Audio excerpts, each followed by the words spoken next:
Assisting in the administration of justice is one of the primary purposes of the Guam Bar Association, the organization of all lawyers active and licensed to practice in the territory. The Attorney General's office is Guam's biggest law firm.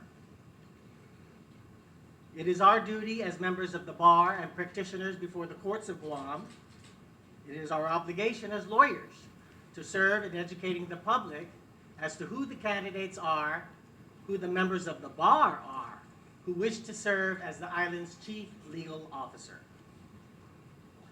Election day is Tuesday, November 8th. Reminder, early voting begins October 11th until October 11th until November 4th at select regional locations. The last day to register to vote or to change your registration is October 24th. Go to gec.guam.gov for your election information. The elected Attorney General of Guam must be a member of the Guam Bar Association in good standing, have practiced law over 5 years, and be a U.S. citizen, at least 30 years old, never been convicted of a felony, nor suspended from practicing law for ethics violations. Our candidates before the island of Guam seeking your vote include Attorney Douglas B.K. Moylan, number 1 on the ballot. Attorney Leevin Camacho, number 2 on the ballot. And Attorney Peter Santos, a declared write-in candidate and also a member of the Guam Bar Association. Doug Moylan is age 56 and has been a member of the Guam Bar since 1992, the California Bar Association, State Bar, and the District of Columbia Bar Association. He was legislative counsel to the Guam legislature in the 24th, 25th, and 26th Guam legislatures. He is the youngest elected Attorney General of Guam, serving a term from 2003 to 2007. He was a member as well of the Guam Election Commission, and he ran for senator with the Republican Party banner in 2008 and 2010. He obtained his Bachelor of Business Administration and Sociology from the University of Notre Dame in 1988, and his Juris Doctorate from Santa Clara University School of Law in 1991. Attorney Leevin Camacho is age 44 and is a member of the Guam Bar since 2005 and a member of the CNMI Bar since 2007.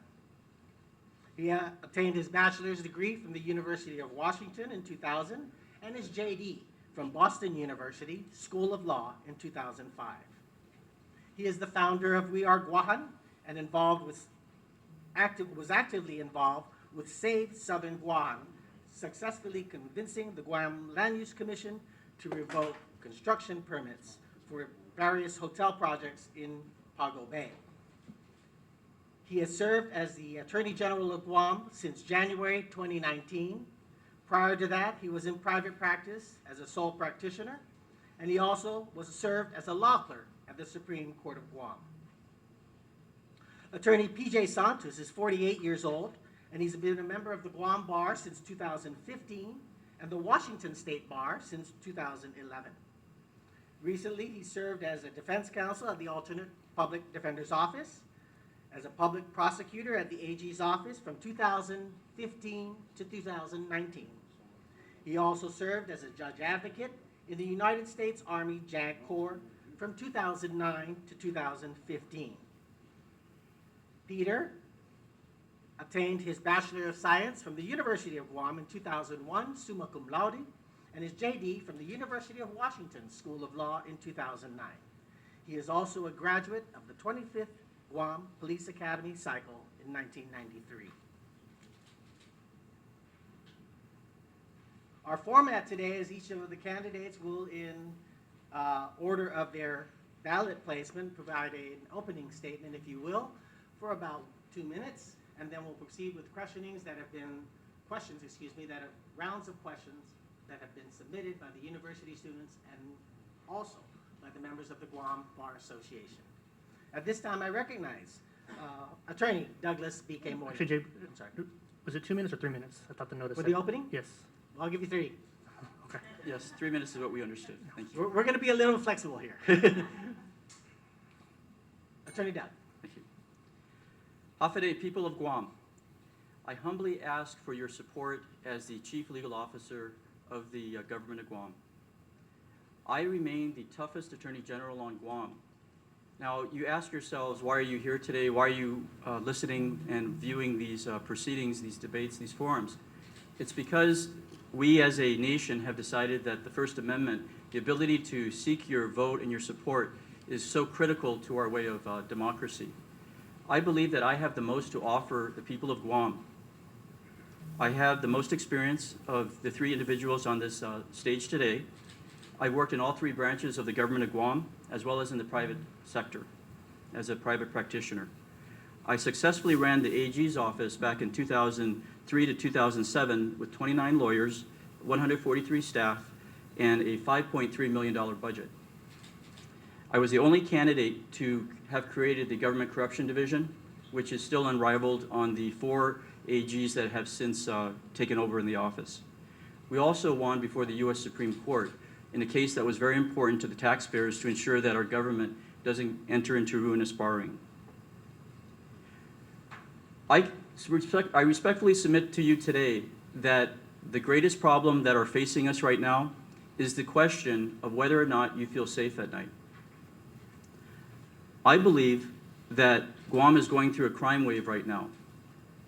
I believe that the voters out there in our community want an Attorney General that's going to that will make you feel safe at night. The AG's office is out of balance. We have over 1/2 of the prosecutors, of which there were 21, that have left that office. The current administration is soft on crime. We see that San Francisco, Chicago, New York, and what's happening to their communities. They're falling apart. Guam is on its way to falling apart. It doesn't need to be this way. The last 4 years of this Attorney General's policies have not worked. Guam Police Department has been doing its job, but the AG's office has not. I'm for law-abiding citizens and crime victims. Crime victims of murders, drugs, criminal sexual conduct, robberies, burglaries, assaults, terrorizing, thefts. All you need to do is open your newspaper and see that. They call me a pit bull. Well, unfortunately, when you go and find a lawyer, you want a pit bull. You don't want some lawyer that's nice to people, that says nice things. You want a lawyer that actually wins for you. In this case, the voters and the people of Guam are the client, and the attorney is going to be one of the 3 of us come January. I submit to you that I am the best candidate. Thank you. Thank you, Doug. Attorney Leevin Camacho. Let's get this out of the way. We have 13 full-time attorneys who are dedicated to keeping our community safe in prosecution. Every day, they are reviewing police reports, they are filing complaints, they are attending grand jury proceedings so that we have felony prosecutions, they are meeting with witnesses, they are meeting with victims. We have 5 attorneys from other divisions who are also assisting our prosecution in these functions. What we want to do, yes, we have a crime problem. We're going to have to keep our community safe. Now, Mr. Moylan has said he had a successful time as AG. He's going to talk about being tough on crime and challenge our dedicated prosecutors at the office.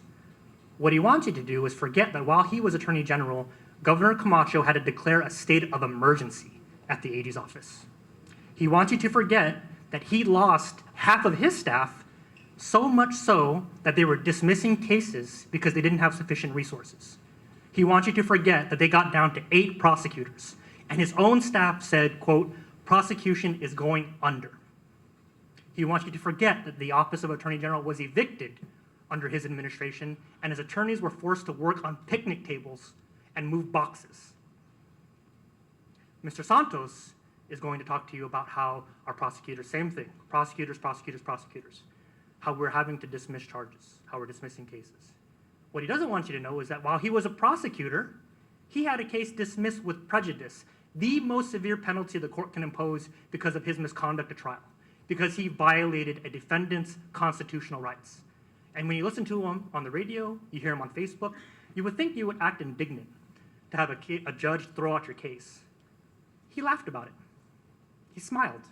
He walked up to defense counsel and shook his hand and laughed when he said, "How about I invite you to my next barbecue?" Mr. Santos is also going to tell you that we've lost 4 prosecutors. Yes, we have. When I started as Attorney General, we had 54 attorneys. We have 54 attorneys today. We've lost some prosecutors. We have taken concrete steps to address that. But no one's entitled to a promotion. No one's entitled to, just because I've been here long enough. That's not the mindset and the culture they want to bring to the office. Now, they want to talk about prosecution, and we can do that. But what they want you to do is not talk about the other things are off, the other ways that my administration has helped the people of Guam, the millions of child support that we provided to Guam families, millions more than Mr. Moylan did when he was Attorney General. They don't want to talk to you about the historic settlements we've achieved to bring millions to Guam to support treatment programs. They don't want to talk about the historic environmental cases that we brought. We won too, 9-0 in front of the Supreme Court of the United States. I'm not here to offer you fear. I'm here to offer you the vision that I had when I came into this office and the accomplishments that me and my team have been able to achieve over the last 4 years. And based on my record and my vision, I'm going to ask for your support so I can continue doing the job that I love. Thank you. Thank you, Attorney Taitano Camacho. Camacho. Attorney Peter J. Santos. Half a day, ladies and gentlemen. First of all, I would like to acknowledge my daughter and my Nino here in the front. They're my only 2 supporters today. My mom would have been here, but she's under dialysis.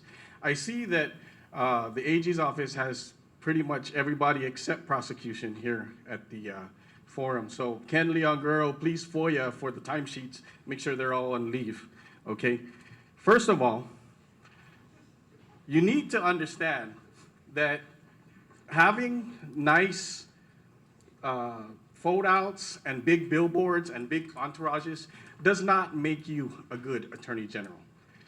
Having a good record as an environmental lawyer, I am grateful for that. That, again, does not make you a good leader and Attorney General. All right, so I agree with both Doug Moylan and Leevin Camacho that each other should not be the next Attorney General. So go ahead and just write me in, and I will be the next Attorney General. So Albert Einstein is believed to have said that the definition of insanity is repeating the same thing over and over again and expecting different results. We have Leevin and Doug, who both were elected when they were about the same age and both had the same amount of experience when they were elected, and they both destroyed prosecution. So I'd like to remind everyone also about a law that's in the books that you can look up. It's the Doug Moylan law. They had to make a law as soon as he got out of office because he refused to let his successor into the office until 12:01, the day her office took effect. So how bad do you have to be to have a law in Guam's statutes because of your bad behavior, all right? Out of the 3 candidates before you today, I'm the only one that has risen through the ranks. I'm the only one who has been a law enforcement officer, a prosecutor, a magistrate, a defense attorney. I have investigated all kinds of crimes, murders, rapes, drug cases. I have prosecuted those crimes. I have defended those crimes. I'm the only one up here that has done all of this. I'm the only one who knows where all the hangups is. I'm the only one who knows how to fix prosecution. I'm the only one who's led other attorneys and have not had any of them flee from me. The AG's office is the largest law firm on Guam, but the largest law firm in the world is the Army JAG Corps, and that's where I grew up, all right? Leevin is misleading the public, and yesterday, just yesterday, 2 cases that were supposed to start criminal trials, dismissed. Why? Not enough prosecutors. Leevin wants to bend the facts about what's on the paper about who's in prosecution, but I know more than he does by name each and every prosecutor and what their capabilities are, because I work with them every single day. If you don't want a repeat of this, then I know when to stop, okay? If you don't want a repeat of this, then don't vote Leevin or Doug. Our first question, and you'll have each 2 minutes to answer,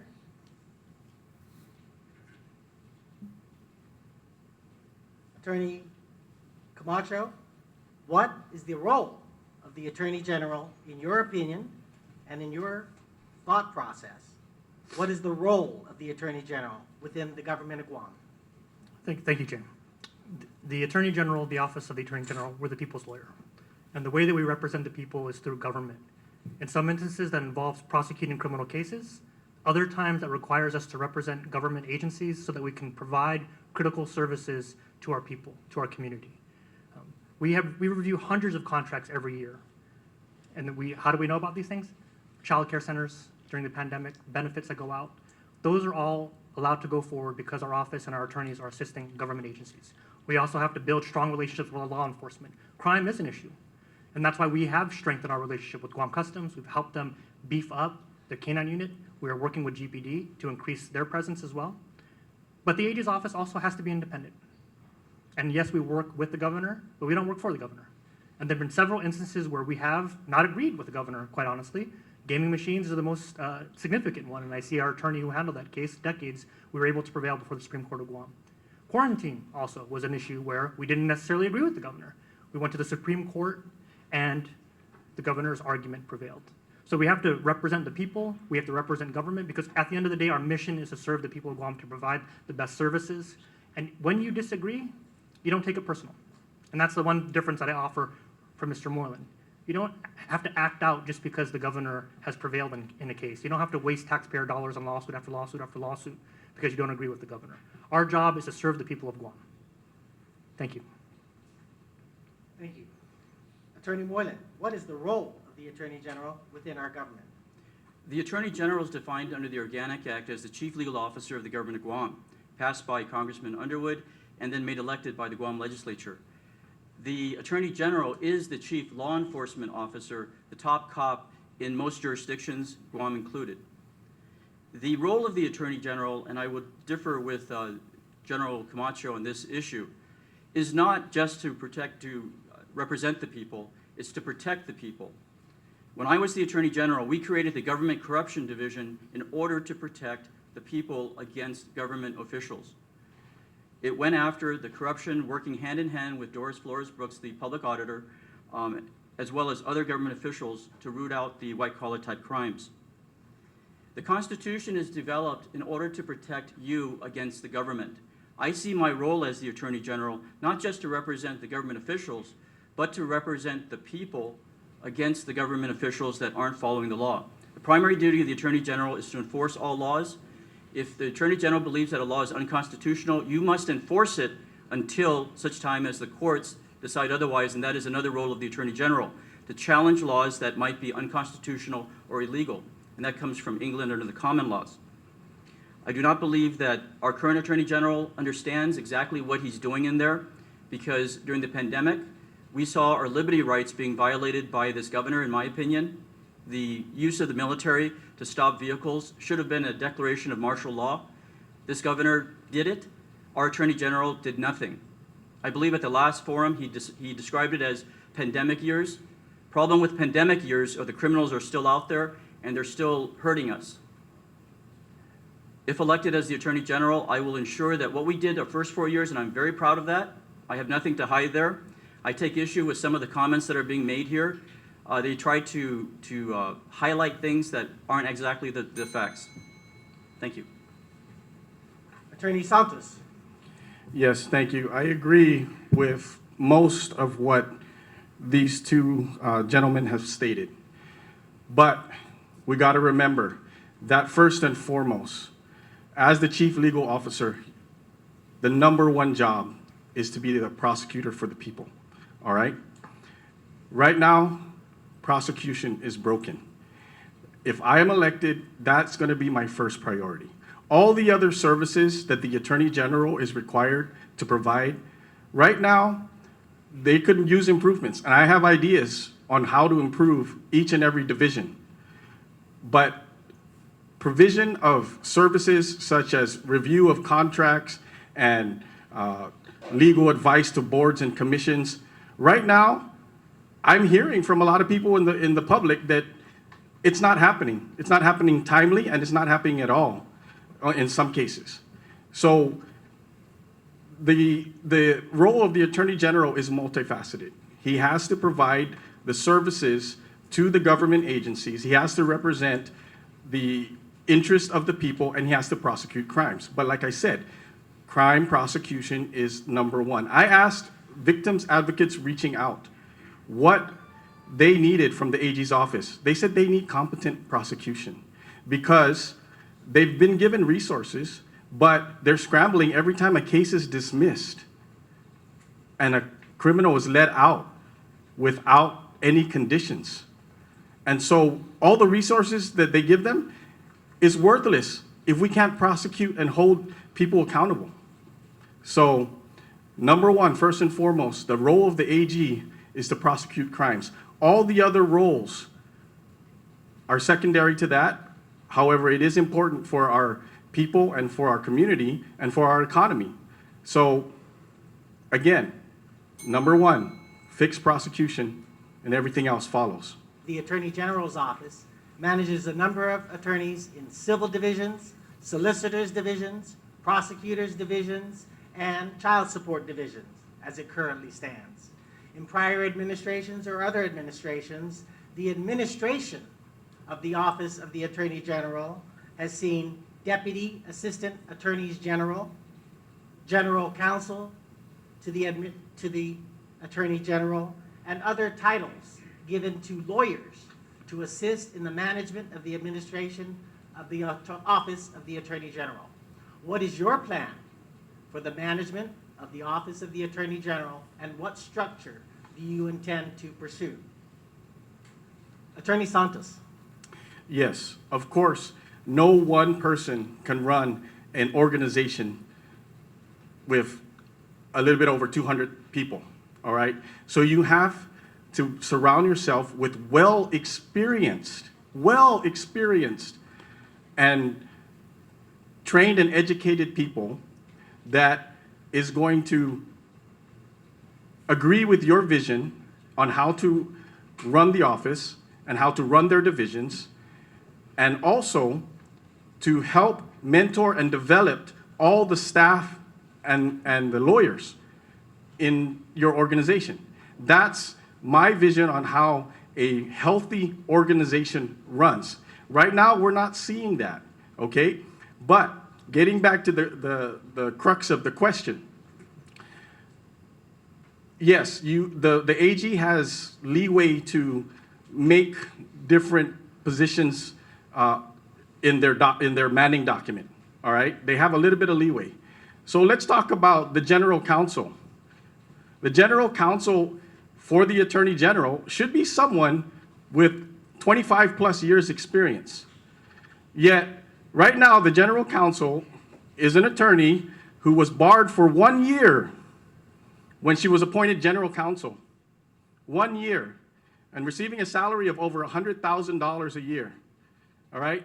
Oh, she just happened to be the campaign manager in 2018. So this is why we have a problem at the AG's office, because we don't have any experience. There's no adult supervision up there. So we need to get someone in there that's going to empower people and use people who are experienced and wise and govern with a firm but fair hand. Thank you, Attorney Santos. Attorney Moylan, what is your plan for the makeup of the administration legal team in the Office of the Attorney General?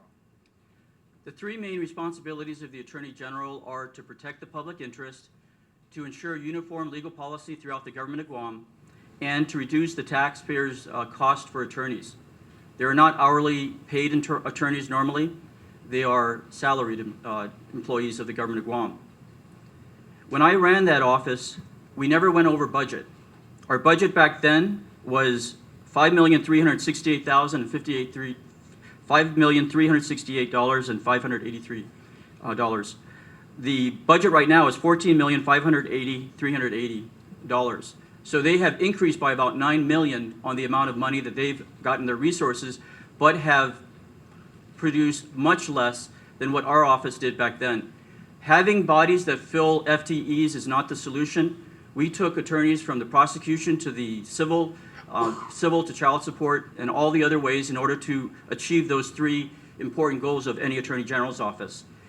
I think that if I get back in there, there's going to be a lot more capability based upon the last 4 Attorney Generals on how they increased the staff by about 100, it looks like. And I will task those people towards solving Guam's main problem, which is an out-of-control crime problem. I think that is going to be the voters' instruction to whoever gets elected for the next 4 years as the Attorney General. I've done it before. I'll do it again. I don't think any of my opponents, although trying to cite the highlights of the downfalls of what they see as my administration, ever pointed out that crime was out of control when I was there. Criminals were afraid of the Moylan administration because they were going to be dragged before grand juries and judges. In this administration, they're just in and out, catch and release, reoffend. I think that is the term that they use in New York, Chicago, and San Francisco. Guam cannot tolerate that. Our community is too small. The people that are being hurt are our neighbors, our families. We need to help the crime victims. Thank you. Attorney General Camacho, what is your plan in the next administration for your legal team? Sure. You know, Jay, Mr. Moylan and I do agree on some things, and one of them was when he said the optimal number of attorneys at the AG's office is 55. We're there. And when you double the number of attorneys that Mr. Moylan had when he was Attorney General, you're going to have a higher budget because you have to pay the attorneys. They also lost investigators. So we are at a staffing that has had to recover from Mr. Moylan's administration when over 20 attorneys left the office during his administration. And we talk about the number of prosecutors. We have more prosecutors today than Mr. Moylan had when he was Attorney General. And you notice when he was talking about what prosecution was like under his office, he didn't mention convictions. And in fact, after he was done, Attorney General Limpiaco had to dismiss cases, and it was a quote, waste of taxpayers' money, chasing windmills, using the office of the Attorney General to go after people who he had personal vendettas with. And that's just in the criminal setting. That doesn't talk about the nearly 24 cases he filed against the Governor Camacho, and the government of Guam. Now, Mr. Santos thinks that if he says it, it's true. And I only have 2 minutes to correct everything he said that's wrong during his 2 minutes. We did create general counsel because we need legislative policy in our office. We need to develop SOPs, we need to develop our technology, we've prioritized those things. That's what general counsel does. And our general counsel has actually been licensed to practice law in Guam longer than he has. So he's saying, oh, you're not qualified. She passed the Guam Bar before he did. Just remember that, okay? The management team that we have, I came in, we assessed, we kept everyone in place except for one position. It's the same management team that Attorney General Barrett Anderson had faith in because my position is, if you can do the job, we're going to keep you in. If you can produce for the office, we're going to keep you in. And I just want to point out, they're basically saying, child support, who cares? That's their position. Consumer protection, who cares? And as Attorney General, you can't walk in and just, yes, prosecution is the most important function, but you can't turn away everything else.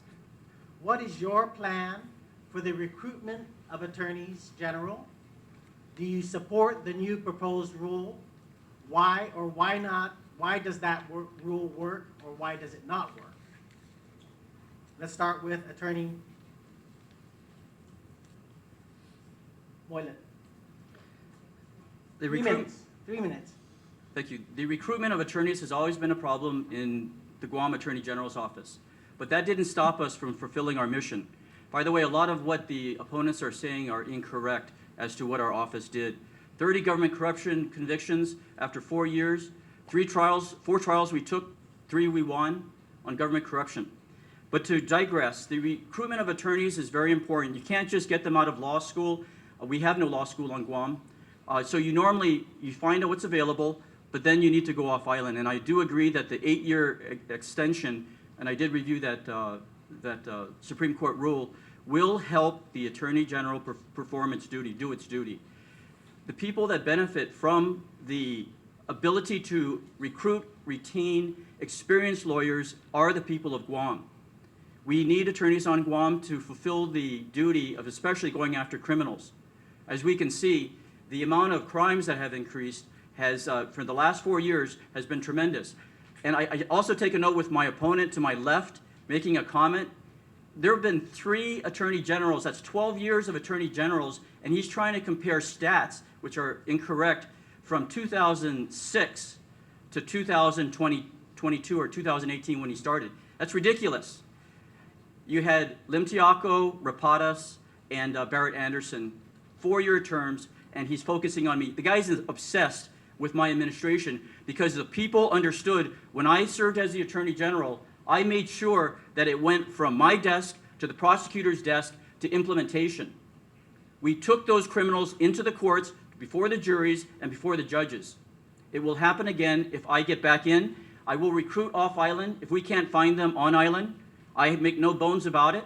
I will find the most capable attorneys, prosecution, civil, you name it, we'll find them. We did it before, we'll do it again. And with his type of budget, we're going to do an even better job and kick out more productivity for our client, which is going to be you voters on November 8th. I will guarantee you, and you can hold me to my word, and I've always fulfilled my word, that I will do and bring that office to the balance that was required of it when we were first elected and I first served. We had a dedicated staff of people that understood the mission of that office was the Attorney General's mission, because we are elected. And that is the good that comes out of your voting in an Attorney General. So at this point, I agree, 8 years, give them as much, and they're talking about the licensing, by the way, so that these people that come off island don't have to go through the Guam Bar licensing procedure, which is very difficult, especially as you get older. They have to get up to speed on what are the questions that would be asked, and that would hurt the people of Guam's ability to get lawyers working for them. Thank you. Thank you. Attorney Camacho, what efforts will you make to recruit more attorneys, and do you agree with the proposed rules to extend the temporary admission rules for attorneys practicing for the government? Thanks, Jay. I can tell you what I've done. One of the first things that we did when I took office was to look at ways that we could maximize our advertising at law schools to law students and alumni. There was never a consistent recruiting. So we went and we are now advertising at over 80 law schools to alumni and to law students across the country. We are doing it regularly because for 2 weeks' notice, you can't hire an attorney in that period of time. So it's better to have people on deck, recruits on deck to bring in, than it is to wait until there's a vacancy and then move to fill it. So the first thing is we have streamlined our recruiting efforts online across the country. 2, we have the petition which we support because we were the ones who asked for it. For the first time in decades, the Supreme Court, the judiciary, is considering extending the amount of time government attorneys with temporary admissions can practice law in Guam. That's because we recognize, and we're going to do something. It's enough to just say, I have a plan, without laying out concrete steps you're going to take. We've taken concrete steps. So we fully support it because we acknowledge the benefit, not only in retaining our current attorneys, but also in recruiting. Because if you are asking someone to move halfway across the world to work in Guam, you can give them a commitment for 8 years versus 5. That's a big difference. The third thing we've done, thanks to our general counsel, for the first time ever, prosecutors are getting differential pay because we recognize the unique role that prosecutors have in keeping our community safe. We work with the legislature, and now we have 15% differential pay that will be given to attorneys who perform prosecution work. This will help not only in retaining our current attorneys, but in recruiting attorneys from off-island. So it's enough to talk the talk. I mean, we're going to walk the walk, right? We've done this already, and we will continue to do it as long as I'm Attorney General. Thank you. Attorney Santos, what will you do to recruit more attorneys, and do you support the government admission rule?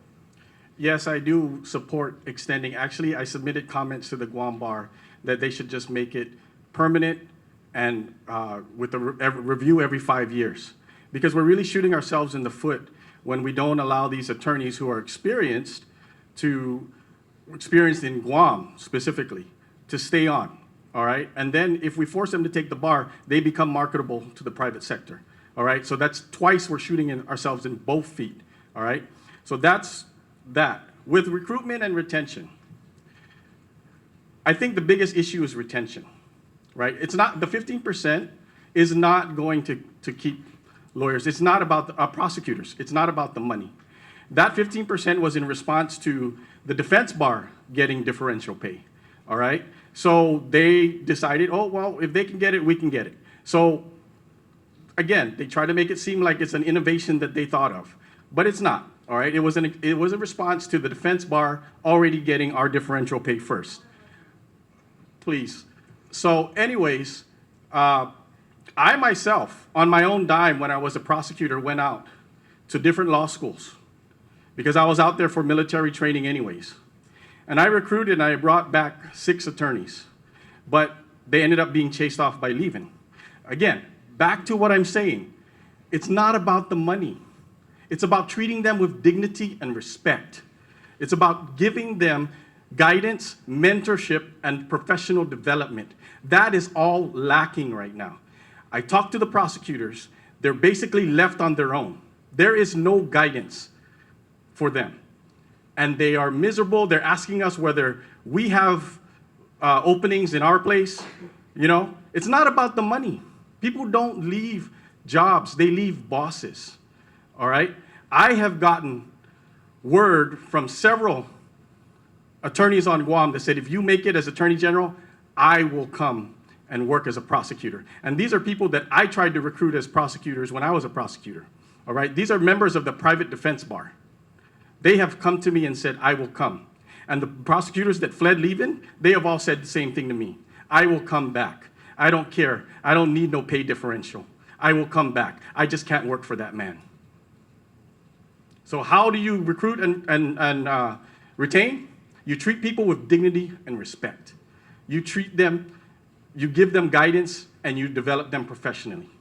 All right? When I was a prosecutor, I hosted at least a dozen events at my house to build esprit de corps. And I wasn't even in a leadership position. But everyone was welcome, and they came. All right? That's how you recruit and retain. You make it a good team that everybody wants to be a part of. Thank you, Attorney Santos. And further on that announcement that all 3 of you support the temporary admission rule, please respond one by one to the Guam Bar's opposition, consistent opposition to that rule, on the basis that the rule does not achieve what it is intended to achieve. For example, the vast majority of government rule have left the island of Guam. Do not remain. There are a large number of lawyers who have worked under that license temporarily and have wreaked havoc on the court system of Guam and then taken off. Will you please respond to the concerns of the private bar and the private defense counsel and the others who take the bar, that that rule is unfair and does not achieve its purposes? Mr. Moylan? The need for legal services by the crime victims and people within the community that are victims outweighs the concerns of the Guam Bar in this respect. A good Attorney General, like we had with my deputies, can properly manage the people under him. There's also the ethics prosecutor out there that will ensure the standard of conduct is achieved. Judges are very quick to sanction or to caution lawyers that do not follow the rules of professional responsibility. I do not see that as an impediment, especially if I'm elected by the voters.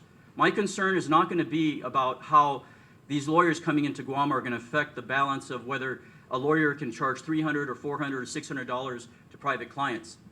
My concern will be to get the work product out of these people that we recruit and will be paid good money by the taxpayers of Guam to fight crime. So we have a dichotomy that goes on in our Guam Bar. People don't like other lawyers coming in because it drives down the price of hourly fees, less work for the existing attorneys. Happens in every bar.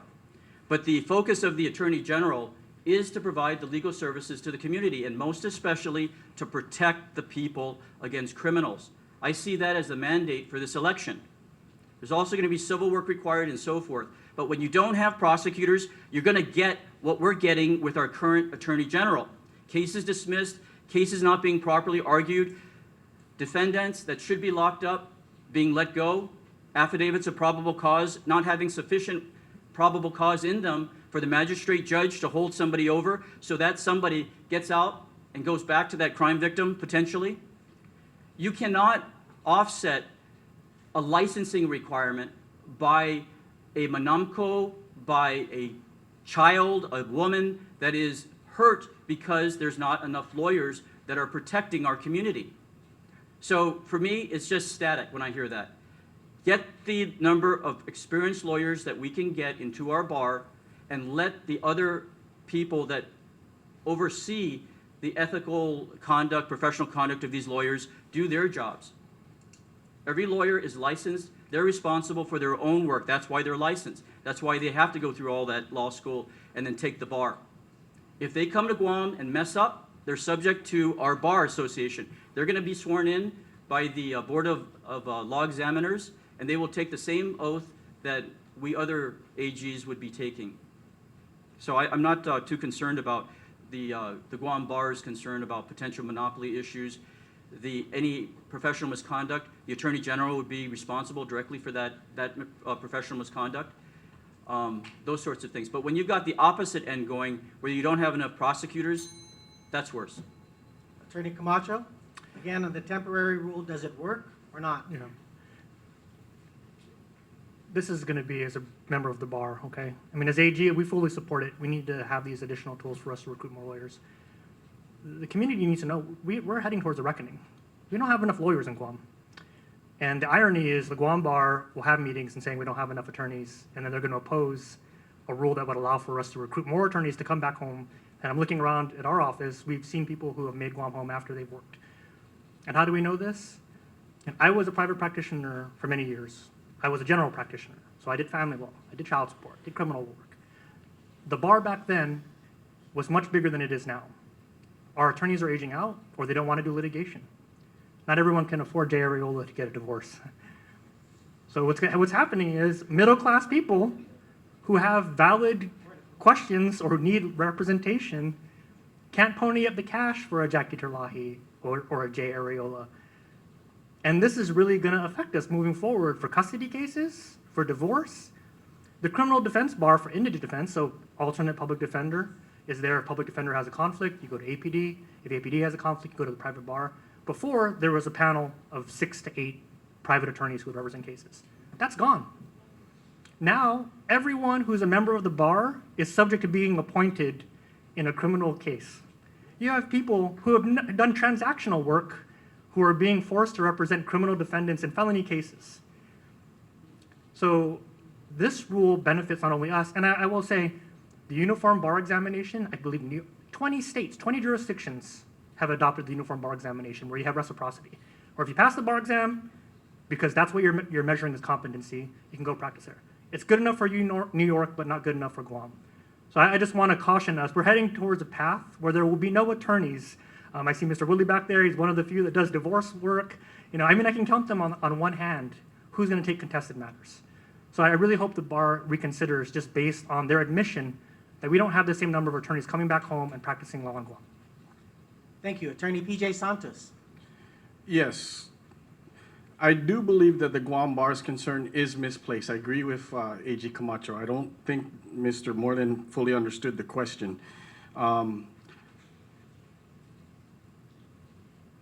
These temporary licenses to practice, they're for government attorneys. So there's no competition with the private attorneys.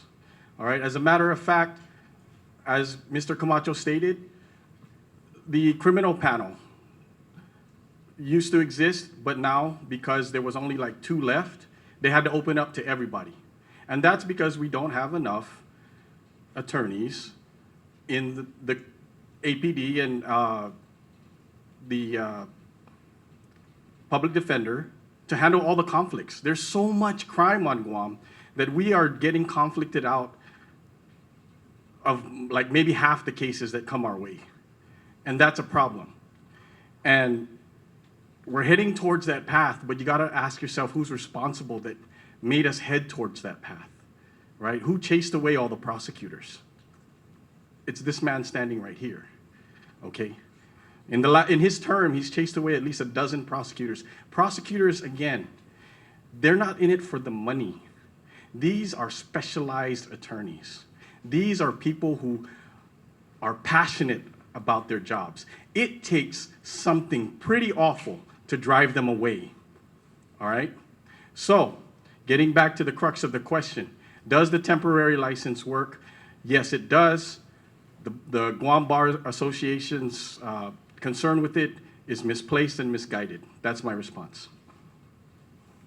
Thank you, Attorney Santos. According to the most recent University of Guam student survey on issues affecting the voters of Guam, the question was posed, what is the most important issue leaders need to address on Guam? 59% of respondents indicated public safety. What do you intend to do as the chief prosecutor, chief law enforcement officer, to address the island's most pressing issue? This question will also be a subset into the role of drugs, family violence, prosecutorial discretion, and prosecutorial competency. Please address all those issues, and you'll have 3 minutes to do so. Beginning with Attorney Santos. Yes.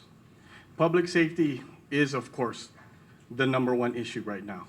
What do I do to address it? I already stated what I would do.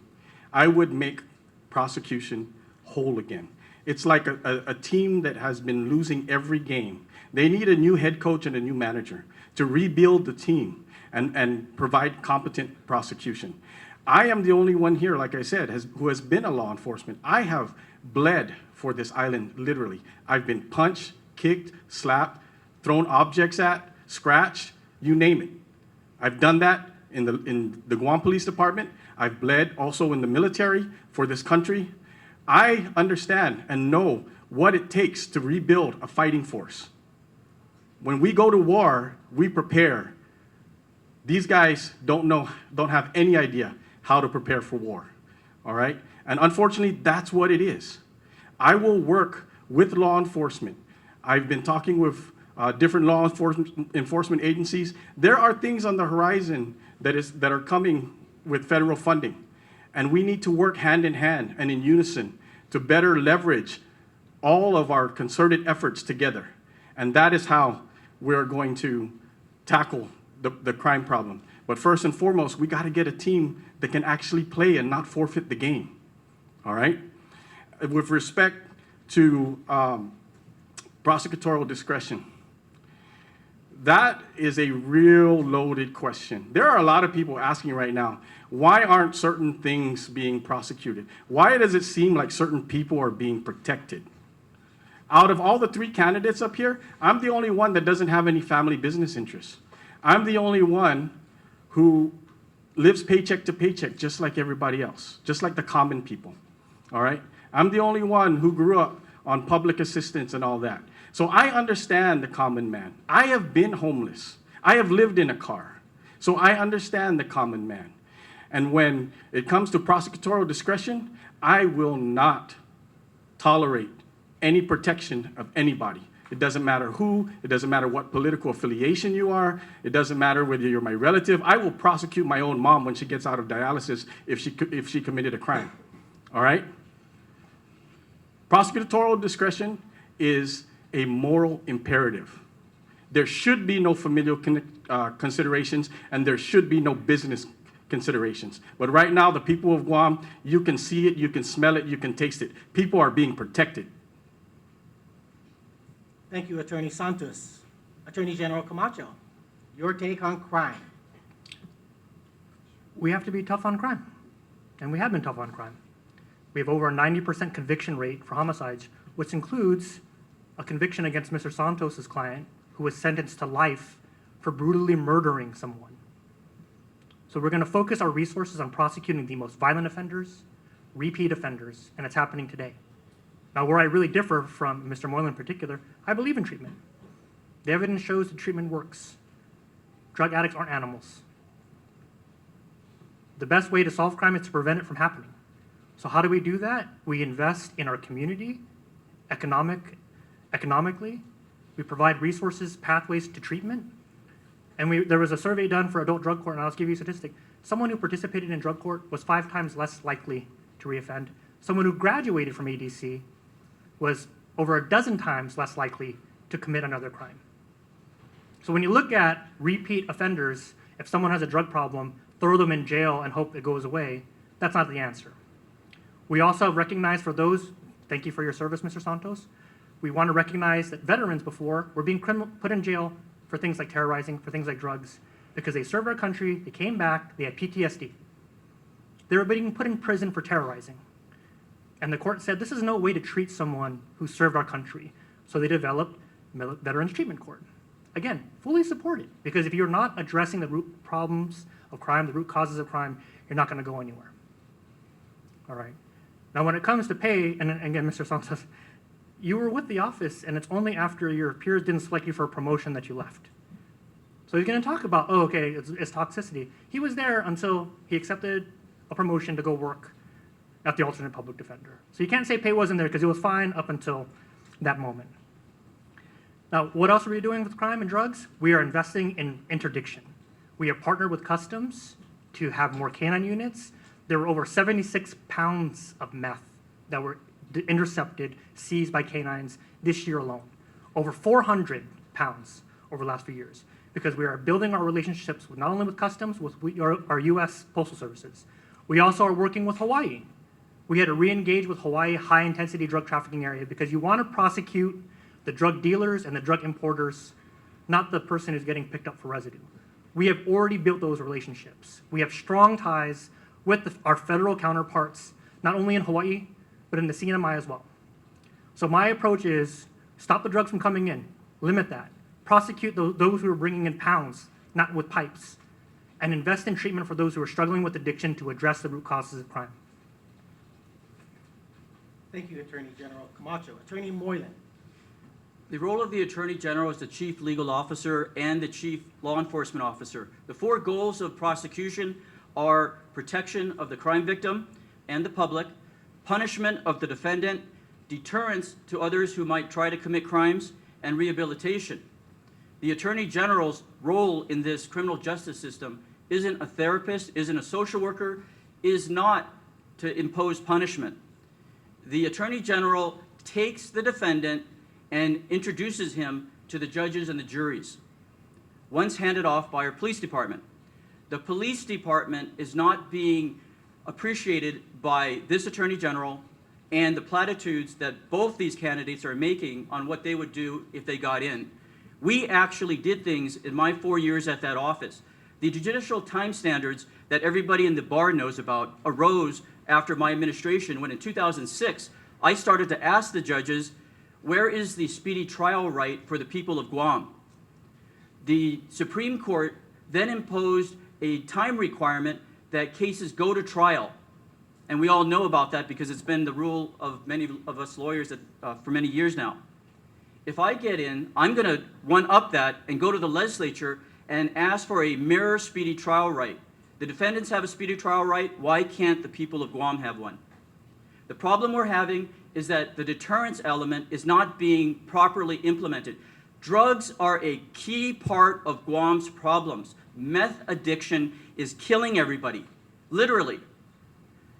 Whether you're the meth addict, the child of a meth addict, the wife or husband of a meth addict, or the friend or family member, you see what that drug is doing to you. Your teeth fall out, your organs start to fail, and this is when you're within 2 years of your taking it, depending upon how much you're taking. Therapy isn't going to help people stop taking drugs. You need to take them before the judge and face that abyss so that they want to help themselves. They are consumed by an addiction. That's why they call it addiction. They can't control themselves, and what's the consequence? The consequence is us having our lives taken, being beat up for what's in our wallet, for having our children have CPS come in and find they're emaciated because their parents are passed out in the other room. We see that. He sees that. This Attorney General sees it because I see it as a defense attorney and a family court practitioner.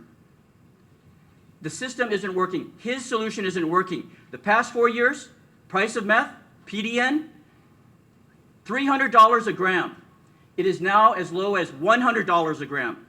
That is a failure on the part of our law enforcement, specifically the Attorney General, to stop the flow and the users. Thank you. Criminal felony cases, 674. Criminal misdemeanor cases, 511. From the period of 2019 to 2021, the last 3 years, averaged 672 felony cases, 537 misdemeanor cases. During the 4 years of administration under Mr. Moylan, between 2003 and 2006, averaged 536 felony cases, 1,067 misdemeanor cases. We just discussed the war on drugs. The next highest crime is family violence. It affects all of us. From simple misdemeanors to felony, terrorizing, and family violence charges, we've seen a huge increase on criminal sexual conduct cases involving family members. How do you address the family violence issue? Attorney Moylan. Moderator, may I get a repeat of the question? How do you address, you want the stats? No, can you go back right after the stats?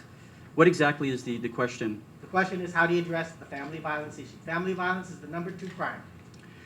And you also mentioned criminal sexual conduct. So it's a family Even violence. Okay.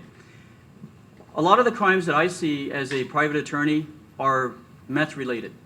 Family violence is normally meth, or a lot of it's dealing with substance abuse in general, alcohol, and that's the problem we're facing with the meth problem. It's not just the addiction that you're taking the drug. It's the whole broken lifestyle, from not having a job to having no parents, not having a father around. So when the social workers come in, the cases are really, they're heartbreaking, because it's not just stopping the addiction, it's fixing what led up to that addiction. Family violence is that domestic case that occurs when these people go home and they're dealing with their family members. I believe that a large part of what we're seeing in our community is substance-related problems. And whether you're going to fix it by throwing them in jail or not, I'm not sure. But from an Attorney General, Chief Law Enforcement Officer's perspective, I can't answer the question of what is the best course other than to do my job, which is to take that police report that Guam Police Department officer puts together and take it before the jury and let the judge decide what do you do to this individual in terms of the punishment if that person's found guilty. So it's not as easy, and obviously the whole United States is facing this problem on the war on drugs for the past many decades. But from our perspective, under this position that I'm running for, you are the chief law enforcement officer. You are the top cop. You are the top badge. Your job isn't to hold the drug addict's hand. It isn't to hold the spouse abuser's hand. It isn't to hold the rapist's hand. It's to take that person based on the information, decide whether or not to charge, what type of charge, and bring it before the jury. If you can get a plea agreement, then do so. But don't give the farm away. I think our Attorney General in civil and criminal has been doing that. Thank you. Thank you. Attorney Santos, please. What is your view on the domestic violence increase in crime, and how does the community and AG's office need to address that?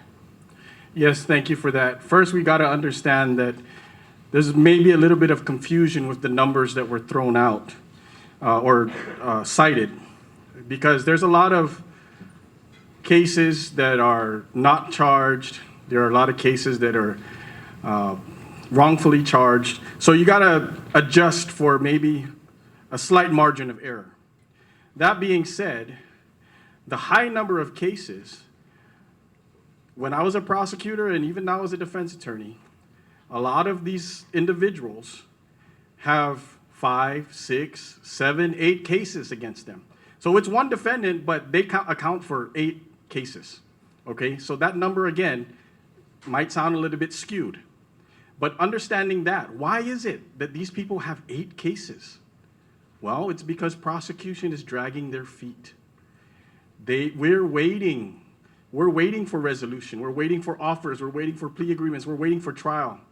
Meanwhile, they're out on release and committing offenses again. And sometimes the reason why they're out on release is because at the charging level, prosecution failed to provide probable cause. And guess what? They get released without conditions. They go and reoffend, all right? Like I said, yesterday, 2 cases were supposed to start, criminal trials. And then they got dismissed. Why? No prosecutors. But according to Leevin, there's enough prosecutors to go around. So, you know, how to address this? Of course, fix prosecution. We have therapeutic courts, like what was mentioned. Of the 3 candidates standing up here, I'm the only one that's been to the national training for those therapeutic courts. I'm the only one out of these 3 guys that came back and worked with our courts to help develop our programs. While I was up at prosecution, I helped develop it. So I understand.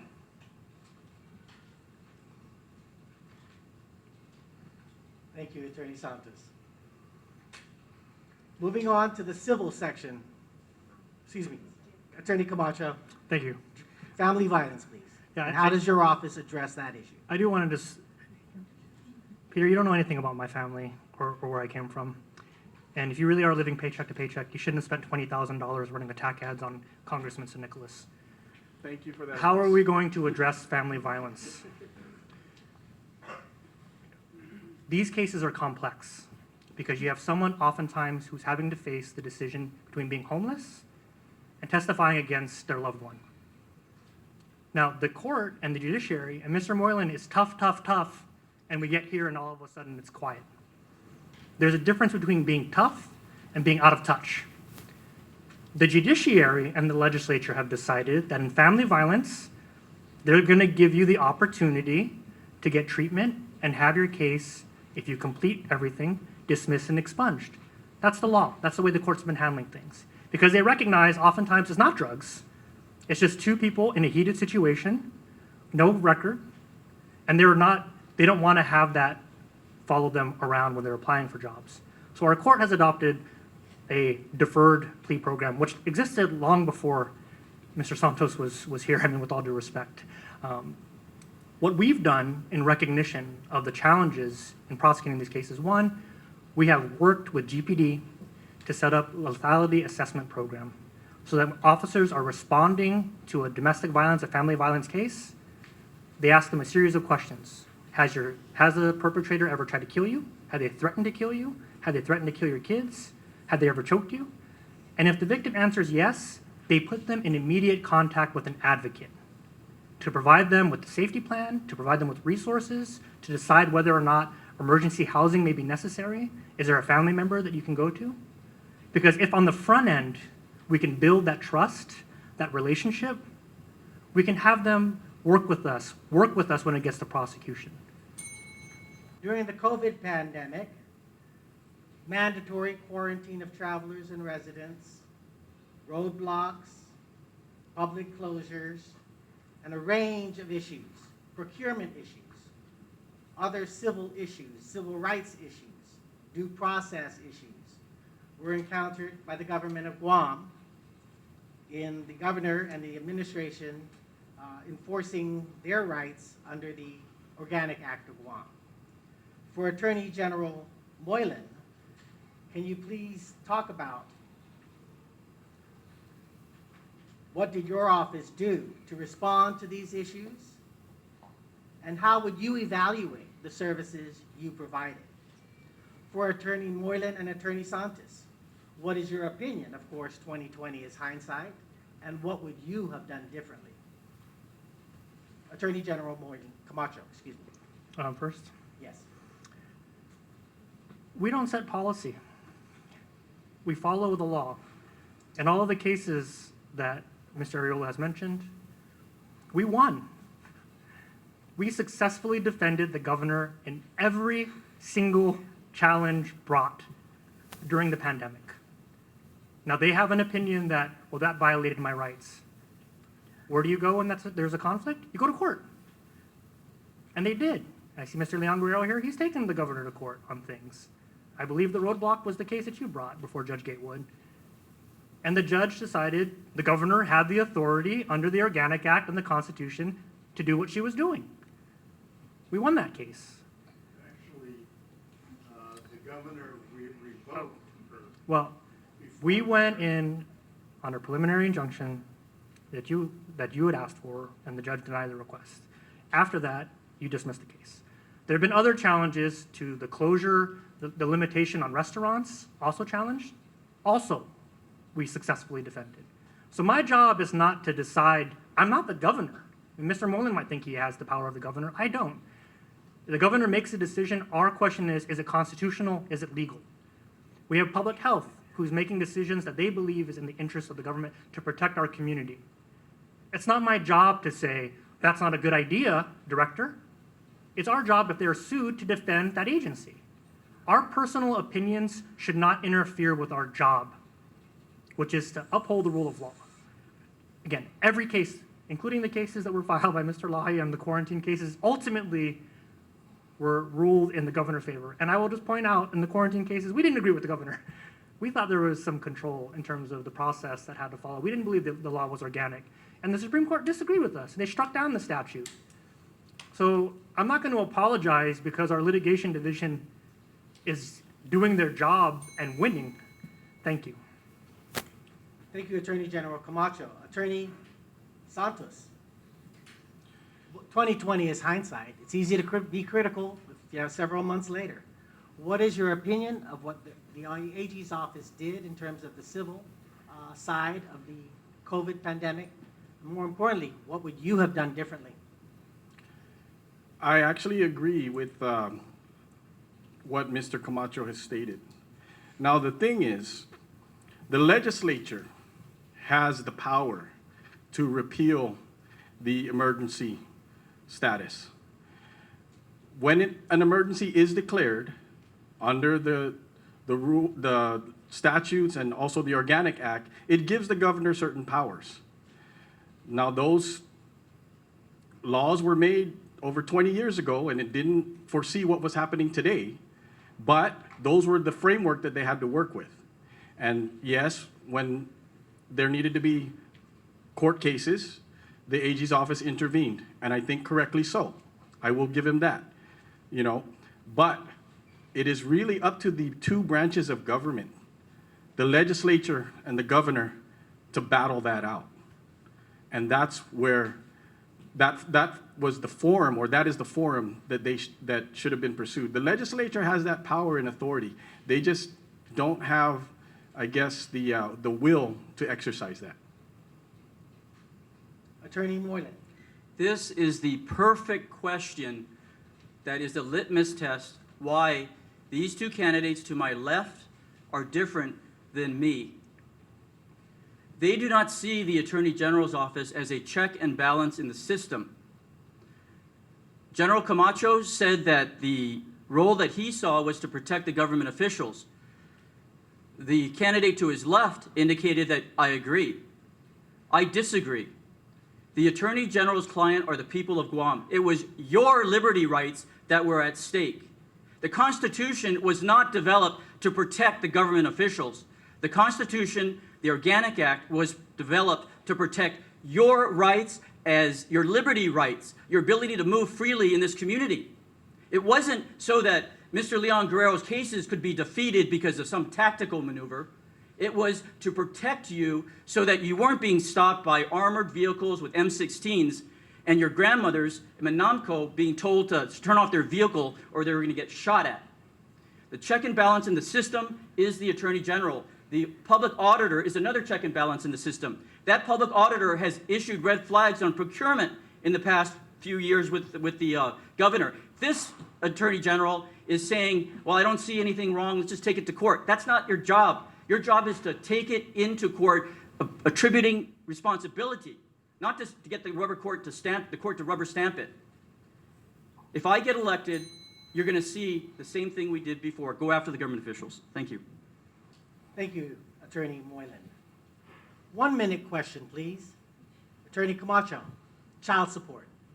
millions of dollars still in the bank in child support. What have you done? What will you do? What did you do that was any better than Attorney General Moylan?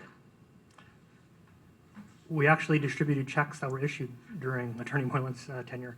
They had to wait over a decade to get their payments. There were over 30 checks. We were the first office to distribute any of these checks. There were over 400 checks were issued and over 200 cases. So we identified it as a problem that arose because Mr. Moylan's failure to monitor things, because everyone was in prosecution apparently, and there was no one in the child support division to be doing the reconciling with the records, which is actually an OPA finding. You can look it up. That's why we're in the problem we are in today, because of his failures for protocol, because he didn't have enough attorneys, and when he did have attorneys, he would either transfer them child support because they weren't doing what he wanted them to do, or they were leaving the office.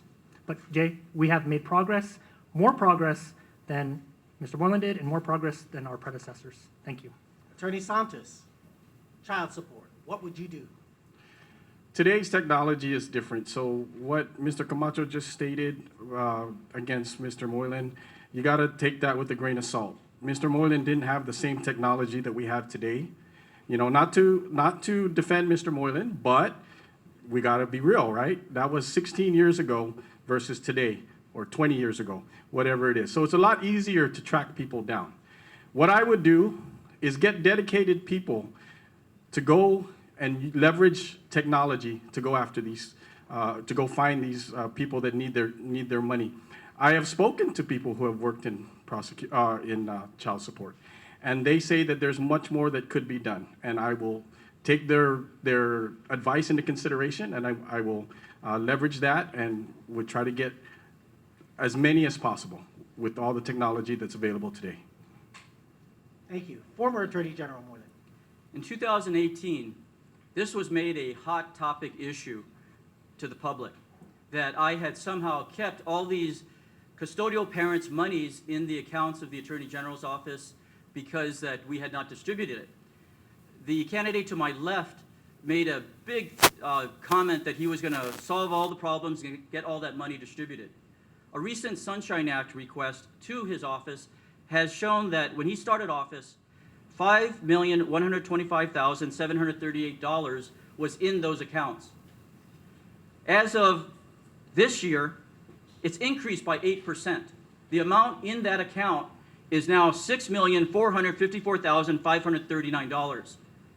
You have candidates to my left that just don't get it. They don't understand how to run an Attorney General's office and what issues are facing them. I said 4 years ago, and I'll say it again, I'm going to go to the legislature and take that money and follow what other jurisdictions do to distribute it. Thank you. Attorney Santos, what's the first order of business if you were to take office? I've already stated that. Fix prosecution. Prosecution is the #1 priority right now. Unfortunately, the only time Mr. Camacho thinks or talks about prosecution is around election time. And if he really cared, like he said at the Chamber of Commerce forum, he cares for this island. If he really cared, he would have made prosecution a priority. Results matter is what he says, and results do matter. You see, under his tenure, about 12 prosecutors that have fled. So results matter.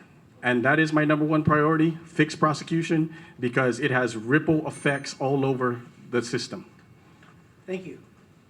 Attorney Camacho, what is your first order of business if you are reelected? We're going to continue doing the work that we were starting on. So I don't know how many times I have to repeat this. We need to be tough on crime. We need to recruit more prosecutors. We have actually taken concrete steps. And I hear a lot of talk, but no plans. I talked to someone and they said that they know something, so I'm going to do that. That's the platform. Well, I heard from a buddy of mine over drinks that they're going to do this. You know, we have made so much progress in litigation, in child support, in prosecution, and again, I recognize it's a need. We're addressing it. In environmental work, we're going to continue to do the amazing work because of our amazing team and our dedicated office. And I said it from the beginning, prosecution, they don't want to talk about anything else because they can't. They have nothing. If you really want to talk about our record in civil litigation, consumer protection, child support, I win. Attorney General Moylan, former Attorney General. First order of business. Protection, punishment, deterrence. Anything that office's resources can do to protect the crime victims, to protect our community against becoming crime victims, will be the priority of the Attorney General's office, including pulling attorneys from other divisions, including child support, civil, consumer protection, to become prosecutors, to make sure that the people are protected. The most important job of any Attorney General is to protect your safety in our community. I don't care what anybody else says on this stage. 4 years hasn't worked, it's gotten worse. We've got big problems in this community. We need prosecutors to introduce these defendants to the judges and the juries. It's not happening. That is what I will do. Thank you. Before we have a closing arguments by the Attorney General candidates, one final question recently submitted by the public. The Attorney General position inherently requires leadership and accountability. One key trait of a good leader is the ability to recognize his own mistakes, to correct those mistakes, and own the results, be it good or bad. Can each candidate please describe one area where you admit you failed or came up short in office or professionally, and describe what steps you have taken to improve and the resulting incomes? Attorney Moylan. My greatest regret when I was the Attorney General is I could not work better with the governor. We were both elected officials. We were both friends before. We both got elected at the same time, but somehow we could not communicate properly. That is a deficiency I see in my first term. There's a lot of unfinished business. Felix and I have made our amends. We're friends again. And I have a greater appreciation 16 years after that maybe there's certain things that I don't need to do so quickly as I did back then. And I'm ready to make sure that, again, the people are protected, their tax dollars are properly spent, and that we work as best as we can to serve your interests as government officials. And I've assured former Governor Camacho, as recently within the past month, that if elected, and he's elected, I wish to have many dinners with him. And sit down. Thank you. Attorney Santos, describe one area where you admit you failed or came up short, what steps you took to improve, and what resulting outcomes you saw after making meaningful improvements. Thank you for this question that every, I guess, interview for employment has, right? I think my biggest regret, or one of my biggest faults, is my big mouth. I say things that people are thinking. I sometimes don't have a filter. And I sometimes create enemies, unnecessarily so. But it's the truth. And that's my character and that's my nature. And sometimes, yes, I should talk a little sweeter maybe. But that's just how I am. That's how I was taught in law enforcement and in the military. Because when we don't face the truth, when we don't speak the truth, people get killed, people die, people get hurt. And so that fault is my mouth. And I don't think anybody would disagree with that. Thank you, Attorney Santos. Attorney General Camacho. I regret not opening a Facebook account for the office. And I jest, but this is where people get the news. You know, I mean, I'll talk to people. Those of us in the room, we pay attention to these things. We know what's going on. We know what the laws are. We know what's happening. But we're not the average people. There are so many people in the community who have no idea what the Office of the Attorney General does, the accomplishments that we've achieved. We're not meeting our community where we need to meet them. So in order for us to effectively do our job, we have to meet the community. We have to go out and we have to find out where these pockets are at so that we can perform outreach. And if we have, all the efforts that we're making aren't going to be in vain. The community needs to have a better grasp of what our office is, what we're doing, and how we're serving them.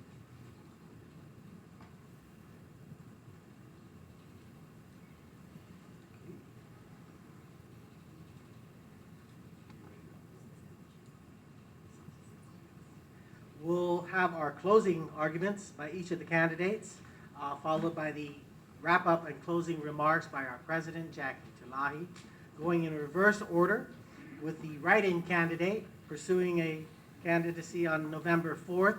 I invite Attorney Peter J. Santos for a closing argument. 2 minutes, please. Yes, thank you, Jay. I have been asked why I joined the race. And initially, I wanted to support Doug because of what I saw happening under Leevin's lack of leadership. But then Doug showed his true colors, and I couldn't support that. So the question became, or what I decided was, if you can't join him, beat him, all right? I can't join with Leevin, and I can't join with Doug, so I've got to beat them both. I am reminded about a phrase that my grandmother used to say to me. She used to say, "Adai saon fatsadadzu." What does that mean? It says, I think you're lying to me or telling me what I want to hear. The word fatsada is actually the word facade, all right? And there's a lot of that in this world. People put on a lot of facades, and that's something that nobody can accuse me of. I am, like I said, I have a big mouth, I speak the truth, and I make people uncomfortable. I don't have a facade. I don't have a fancy, shiny fold-out, okay? I don't have big billboards. I don't have an entourage. But when I was on the beat in the Guam Police Department, it was me and my comrades to my left and my right who were trained and who did our jobs effectively. It wasn't our supporters. It wasn't our billboards. It wasn't our handsome picture on the mug, all right? When I was deployed into combat zones, again, it wasn't an entourage of 50 people that got me through that. It was my professional brothers and sisters, and that's what I will bring to the AG's office. One of the most solemn and memorable moments of my adult life as an attorney was when my deputies bestowed on me the honor of the badge. Attorney General Guam, 2003. This was my service to the public, my dedication to you, and if elected, it will come back. You look at the billboard on my right. Those boxing gloves weren't just put there. My grandfather, the late Francis Moylan, was a boxer before he made the American dream. And he said, only 8th grade education, use the boxing gloves. Fair fight, winner and loser, the best man comes out. This is what I stand for as the Attorney General. This is why I'm asking you for your vote. I don't have a lot of nice words to say to people. I don't give platitudes. I just try to cut to the chase. You guys want crime to go down? I will do it, and I will use every resource in my capability in that AG's office, which now has over $9 million more and about 100 more people to fight crime. We did it back in 2007. When I left, you heard nothing about the crime rates going up, and we will do it again and double it now with the meth problem that's afflicting this island. I remain the toughest Attorney General on crime and the Attorney General with the most experience. I have the most to offer you, and I humbly ask for your vote. Thank you. Thank you, former Attorney General Moylan.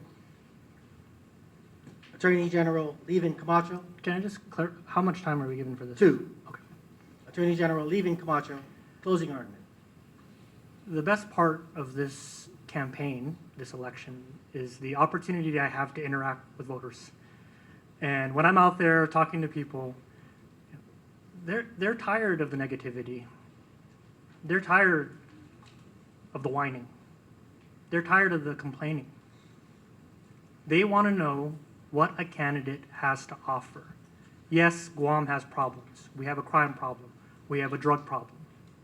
What are you going to do to solve it? What is your plan? Now I'm surrounded by candidates whose platforms are fear and amnesia. And as much as I can go and talk about prosecution and crime, what I offer is a vision that I brought to the office 4 years ago. The way that we have helped Guam families with child support, the way that we have supported and got critical government services to our people during a pandemic, the way that we have protected our environment and our culture. And what my commitment is, thanks to my family, thanks to my supporters, who I'm not embarrassed of. I'm glad that I have a team that's willing to support me because they know what's at stake. This might be the most important race this election because you have mass incarceration, criminalizing abortion, cannabis. These are the issues that the Attorney General will have to tackle in the next 4 years, and I am the best suited to guide Guam through that period, and I humbly ask for your support. Thank you. Thank you very much. I call upon Jackie Taitano Terlahi, for some remarks. Thank you, Jay. Nadunkulus Nasaduas Maasi to our candidates for coming out today and for everyone who's participating here. As we opened this event, we said that the law and the Guam Bar Association, who supports the law and the administration of justice, is important because the office of the Attorney General and the elected position is so important to the people of Guam. And so even though today we heard our three candidates tell you why they believe that they are the best candidates, I am encouraging our University of Guam students and all our voters to tell us who is the best candidate. That is the reason why the Guam Bar Association comes out to give this type of forum so that you can get to know your candidates, you can get to know who your lawyers are on Guam. And I hope that you will continue to participate. I thank the University of Guam and Professor McNich in assisting the Guam Bar Association and the type of collaboration that you see between the university and between our Guam Bar Association and also the judiciary of Guam. These are the types of collaboration that are necessary in our community, and as you heard from our candidates, this is what brings success, is when we work together as one people. So thank you very much for coming today, and I hope you enjoyed our forum.